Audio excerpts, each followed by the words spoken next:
कोई पूजत फूलन मालन से सब अंग सुगंध लगावत है। कोई लोग निरादर कार करे पग धूल उडावत है तन में। फुलाचे हार घालतात माणसं, त्याचा आनंद नाही. गटारातलं पाणी फेकतात, त्याचंही दुःख नाही. गरम बिछाण्यात झोपी जातो, त्याची आसक्ती नाही. जंगलात फाटक्या पोत्यावर आराम करतो, त्याचा खेद नाही. कभी ओढत शाल दुशाल नको सुख सोवत महल ऐरिन में. कभी चीर फटी तन की गुदड़ी नित लेटत जंगल वा बन में. मस्त फकीर डायनिंग टेबलवर बसून अण्णा, तुमच्याच घरी समजा ना, श्रीखंड बासू 56 पदार्थाचा भोग, त्याच्याबद्दलही प्रेम नाही. पण कधी रोडच्या काठाला बसून जर्मनच्या ताटात वाळली भाकरी 15 दिवसाची खातो, त्याचं दुःख नाही. कोई काल मनोहर थालिन में रसदायक मिष्ट पदार्थ है. कोई रोज चला सुकड़ा टुकड़ा मिल जाए चबीना भोजन में. वाह वाह रे मौज फकीरांनी, वाह वाह रे मौज फकीरांनी.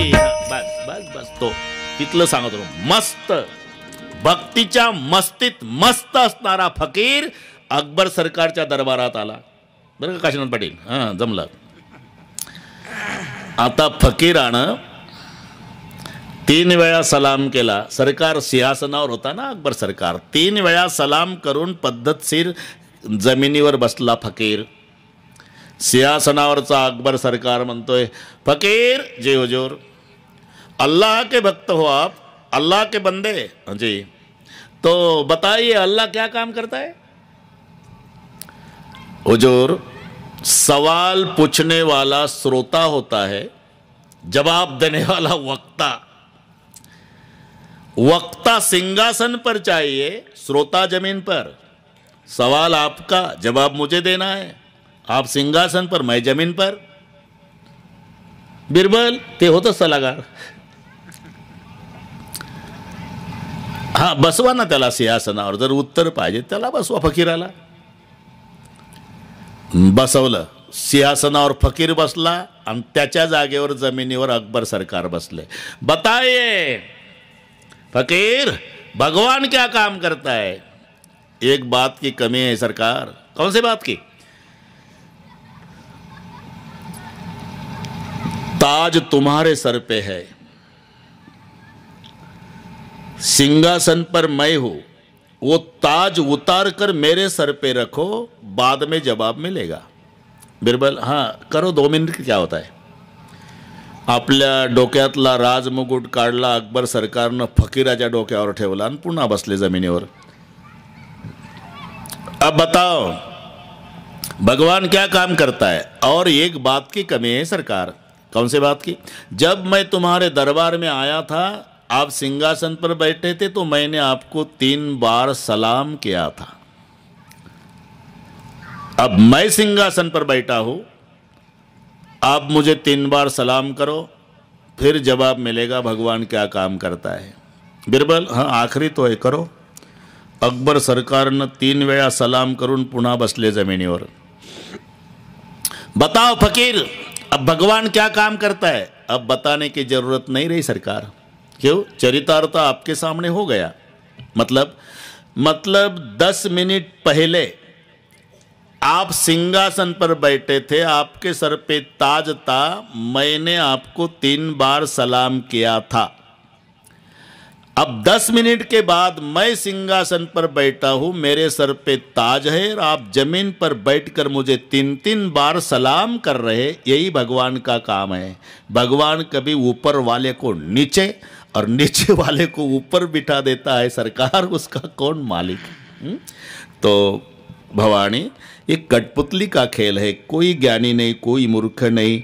भगवान जिसको जैसा नचाए वैसा वो नाच, वो तो ठीक है जी, लेकिन कारण कवन श्राप मुनि दीना, का अपराध रमापति कीना. यह प्रसंग मोहि कहो पुरारी, मुनि मन मोह आचर्य भारी. आणि मग भगवान शिवजी माता पार्वतीला हा विस्तारपूर्वक प्रसंग सांगू लागले. पार्वती, एकदा नारदजी हातामध्ये चिपळा आणि विना आणि नारायणाचं नामस्मरण करीत हिमालयाकडे निघाले. आपणही 5 मिनिट चलो नारद जी के साथ.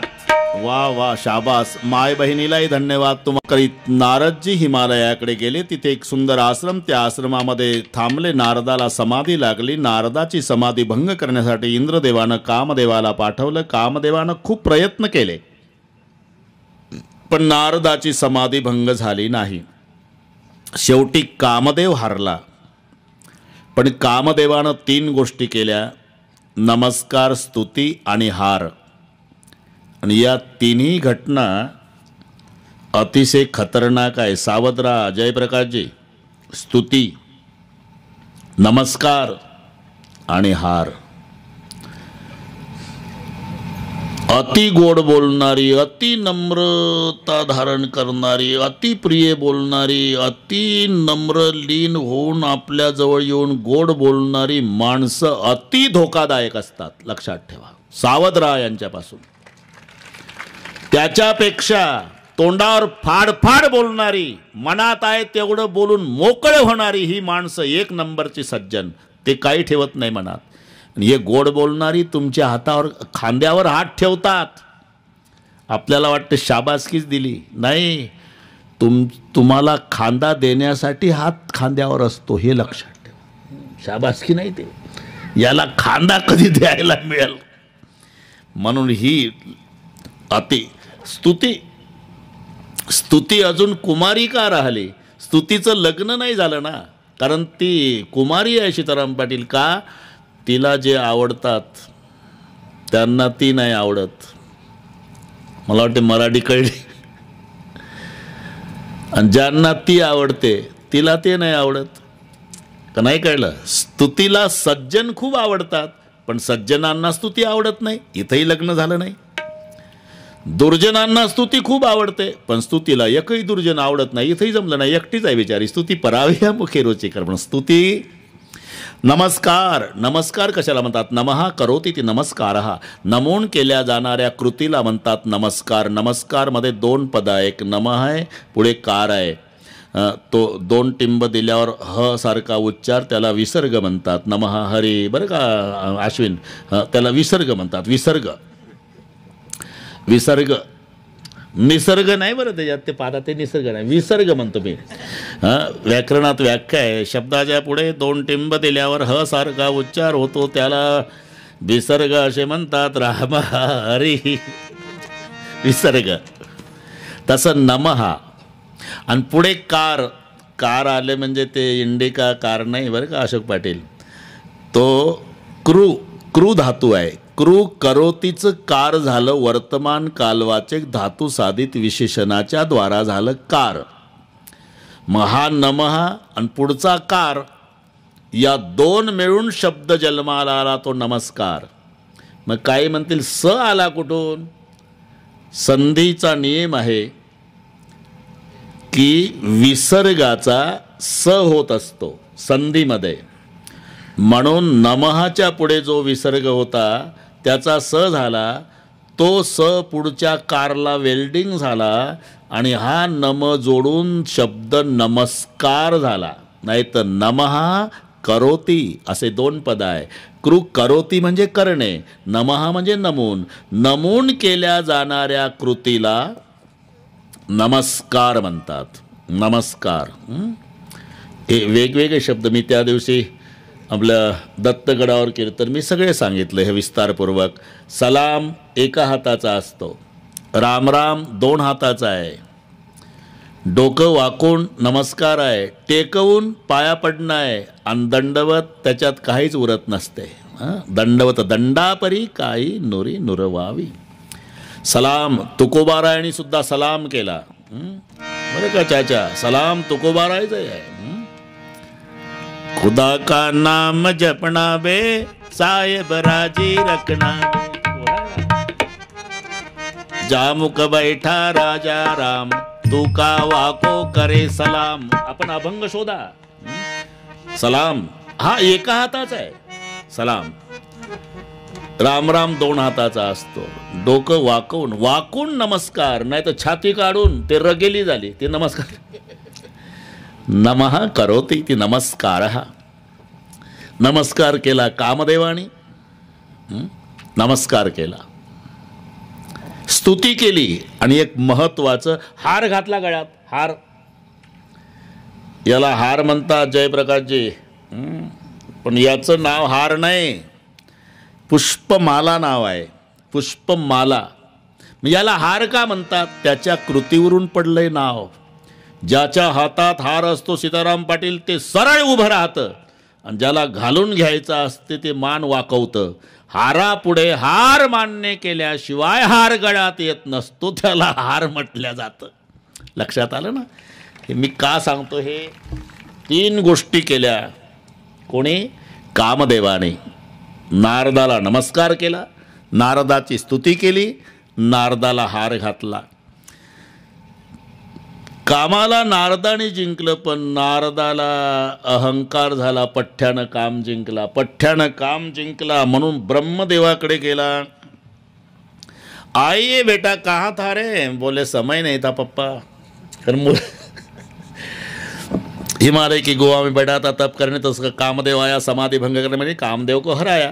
ब्रह्मदेव म्हणाले, बघ माझ्याजवळ बाता मारल्या ना, कामदेव को हराया. फक्त माझी विनंती आहे, शंकररावजवळ सांगू नको. आणि सांगू नको म्हटलं की सांगावंच वाटतं ना. पहिल्याची अष्टीनं कैलासात गेला हा विना घेऊन. नारायण आइए, कहाँ थे? बहुत देर के बाद, समय के बाद आए हो. बोले समय नहीं था शिवजी, मैं बैठा था, कामदेव को हराया. शंकरजीला वाटलं आपला बुवा बिघडला बुवा. का? पूर्वी मस्त रामायण सांगत होता, आता कामाचं सांगतोय कोणाजवळ. म्हणजे कुठं कुठं जात आहे म्हणून शिवगण 2 पाळत होती. सांगितलंय बघ, नारदा मला सांगितलं ठीक आहे, फक्त विष्णूला सांगू नका. मग पहिल्याच एसटीनं वैकुंठ, लक्झरीनंच वैकुंठ. आइए कहा थे? बोले समय नाही था, कामदेव को हराया. विष्णूजीला वाटलं की आता दूर गेलं प्रकरण हे. म्हणून ज्या जंगलातून नारदजी जातात तिथे भगवान विष्णूने एक मायावी नगर तयार केलं. 400 कोसाचा नगराचा विस्तार. त्या नगराचा राजा शिलनिधी, आपलीच माया विश्वभूमी नामक कन्येच्या रूपात तिचं स्वयंवर. देशोदेशीचे राजकुमार आलेले आहे, देशोदेशीचे. तिथून नारदजी जातात, सगळ्या राजकुमारांना विचारलं, एवढे सुंदर राजकुमार एकत्रित येण्याचं कारण काय? राजा शिलनिधीच्या कन्येचं विश्वमुनीचं स्वयंवर आहे. मग नारदजी नगरात आले, राजमहालात आले. राजा शिलनिधीनं बसायला दिलं, पूजा केली, आरती ओवाळली आणि आपल्या विश्वमोहिनीला बोलवलं, पुढं बसवलं. ही माझी कन्या बरं का बाबा, हिचं स्वयंवर आहे, आपण हिचं भविष्य सांगा. नारदानी बघायला सुरुवात केली. अशोक पाटील, नारद पापणी हलवेना. एवढे सुंदर, विश्वाला मोहून टाकती, तिला म्हणतात विश्वमोहिनी, प्रभूची माया. नारद मनात म्हणले, बापरे, एवढं सौंदर्य जगाच्या पाठीवर आहे हे मला आधी कळलं असतं तर मी कालच्या पेपरला दिलं नसतं. पठ्ठ्यानं काम जिंकला म्हणून. आता काय केलं म्हणजे पत्नी रूपात ही मला प्राप्त होईल, मनात येऊ लागलं. बराच वेळ झालं, शेवटी बनावं लागलं राजाला. तोंड काय पाहता महाराज, भविष्य बघा ना. मग भविष्य बघितलं, उलटं वाचलं. भविष्य असं होतं, 14 ब्रह्मांडाचा मालक हिला पती मिळणार. नारदाने उलटं वाचलं, ही ज्याला माळ घालणार तो 14 ब्रह्मांडाचा मालक होणार. मग स्वयंवर बघून जा ना बाबा. समय नाही मेरे पास. नारदजी विचार करतात, काय केलं म्हणजे ही पत्नी रूपात मला प्राप्त होईल. आणि प्रत्येकाच्या आवडीचे विषय ठरलेल्यांना. लग्नात काय एका आवडीचे लोक असतात असं वाटतं का तुम्हाला? 4-5 प्रकारचे आहे लग्नात. मुलीला विचारा, ती म्हणते मुलगा रूपवान असावा. मुलीच्या आईला विचारा, जावाई धनवान असावा. मुलीच्या पप्पाला विचारा, शिकलेला असावा. मुलीच्या भावाला विचारा, ते म्हणतात कुलवान असावा. अक्षदा टाकणाऱ्या पाहुणे मंडईला विचारा, ते म्हणतात तिकडे डांबरी बेनका पडका असे ना, जेवणाचा बेत चांगला असावा. हा ना. कन्यावर येते रूपम माता वित्तम पिता श्रुतम बांधवा कुलम इच्छन्ति मिष्टान्नम इतरे जनाः. म्हणून नारदानं ठरवलं देवाला सौंदर्य मागू आपण. नारदजी जंगलात आले, भगवान प्रसन्न झाले. क्या चाहिए बोले सुंदर बना दो. तथास्तु. नारद सुंदर केला.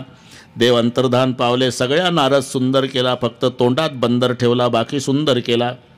आता स्वतःचं तोंड स्वतःला बघता येणं, अश्विन ते बसकं नाक, बारीक बारीक डोळे, पण स्वतःकडे पाहू लागले तर ते सोन्यासारखी कांती चकाकत होती. नामदेव नारदाला वाटलं बा नंबर मेरा है लगने वाला है, म्हणून पहिल्या लाईन मधल्या आसनावर येऊन बसले. 2 शिवगण राजकुंद्र दोन बाजूला दोन बसलेले आहे. पहिल्या आसनावर स्वयंवर मंडपात नारदजी बसल्यावर सर्वांचं लक्ष नारदाकडे. नारदाला वाटायचं सगळ्या समाजात देखना मी आहे म्हणून लोक माझ्याकडे पाहतात, पण लोक विचार करायचे एवढं देखणं लेगा तोंडात कसं फेल गेलं. हो ना. एवढ्यात विश्वमोहिनी धवल फुलाची माला घेऊन सखी समवेत आली. तिनं पहिल्या लाईन मधल्या नारदाला बघितल्याबरोबर मरकट बदन भयंकर दे श्रीराम, देखत हृदय क्रोध बाटे श्रीराम, ओ मरकट बदन भयंकर दे श्रीराम, देखत हृदय क्रोध बाटे श्रीराम श्रीराम श्रीराम श्रीराम श्रीराम। मरकट बदन, सखी मेरे पिताजी को बुलाओ. पहले लाइन में जो अपशकुन बैठा उसको धक्के मारकर निकाल दो पेंडाल के बाहर. पूर्ण लाईन सोडून दिली. दुसरी तिसरी चौथी शेवटच्या लाईन मध्ये शेवटच्या आसनावर स्वतः भगवान बसलेले होते. त्यांच्या गळ्यामध्ये पुष्पमाला अर्पण केली. भगवान तिला घेऊन जातात. दुल्हन लय गए लक्ष्मी निवासा, दुल्हन लय गए लक्ष्मी निवासा, दुल्हन ले गए लक्ष्मी निवासा, दुल्हन ले गए लक्ष्मी निवासा। धूप समाज सब भयउ निराशा, समाज सब भयउ निराशा, धूप समाज सब भयउ निराशा, समाज सब भयउ निराशा। दुल्हन लय गए लक्ष्मी निवासा, दुल्हन लय गए लक्ष्मी निवासा, दुल्हन ले गए लक्ष्मी निवासा, दुल्हन ले गए लक्ष्मी निवासा। दुल्हन ले गए लक्ष्मी निवासा. आरती त्याची आहे. दैवी हेशा गुणमयी मम माया. सगळ्या समाज उदास झाला. नारदजी उंच टाचा करू करू बघू लागले.